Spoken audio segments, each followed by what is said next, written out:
Today, we're going to evaluate another meme that I have seen so often on social media. Let's look at it, then we'll discuss what its creator was trying to say, and then we'll evaluate it to see what kind of message it actually portrays. Here it is. So here's the idea. This is how people read the Bible today. They take a couple of words out of a passage, in this case, judge not, and focus on those words while ignoring the rest of the passage. But you say, come on, does that really happen?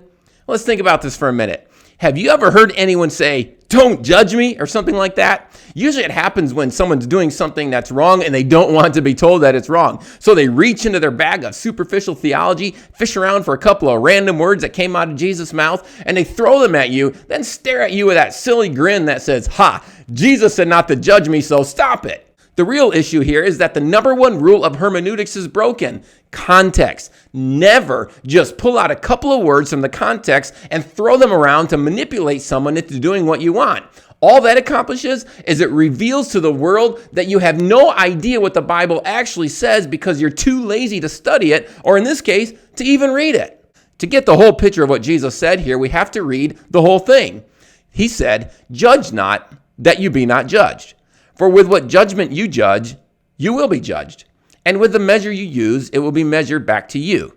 And why do you look at the speck in your brother's eye, but do not consider the plank in your own eye? Or how can you say to your brother, let me remove the speck from your eye, and look, a plank is in your own eye? Hypocrite! First, remove the plank from your own eye, and then you will see clearly to remove the speck from your brother's eye. Before we look further into what Jesus actually said here, we need to see what judge means. It simply means to make a decision about something that may result in condemning or punishing a behavior. When Jesus said, judge not, he immediately gave the reason why, that you be not judged. In other words, if you want to venture into the world of judging, be careful because it's going to come back on you. Don't be so quick to pick the speck out of your brother's eye while you have a plank in your own eye.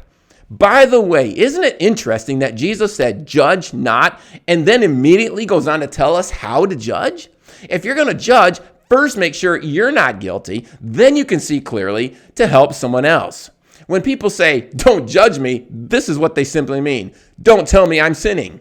Yet the Bible repeatedly tells us that we should be confronting people about their sin as long as we do it with the right spirit and we ourselves are innocent of the same thing. For example, Paul gave this instruction to the Galatians. Brethren, if a man is overtaken in any trespass, you who are spiritual, restore such a one in the spirit of gentleness, considering yourself, lest you also be tempted.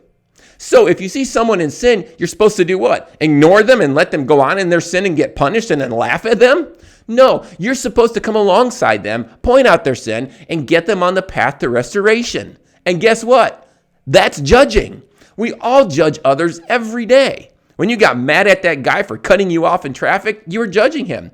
When you marched in a protest, you were judging those you were protesting against. And if you refused to march in a protest and complained about those who did, you were judging them also. When you grounded your daughter for sneaking out after curfew, you were judging her.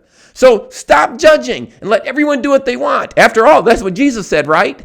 Not only is that an insane proposition, it's thoroughly unbiblical. If Jesus meant that we're never to notice anyone's sin and point it out, then we don't need laws, courts, police, or even parents. Every time we notice wrong behavior, we are judging. Not only is that healthy, but it's necessary for any organization to continue, whether that organization is a family, a business, a nation, or whatever.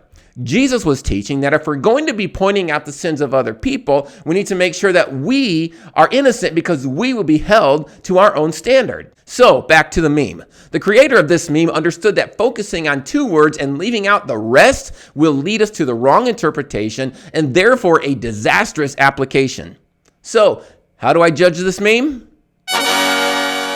I think it's great because it exposes a common problem, taking the Bible out of context. Never, ever take a few words in isolation out of the Bible, because if you do, you're really going to mess up your life. Read the Bible, study it, and think about what it actually says. And while you're at it, always think beyond the meme.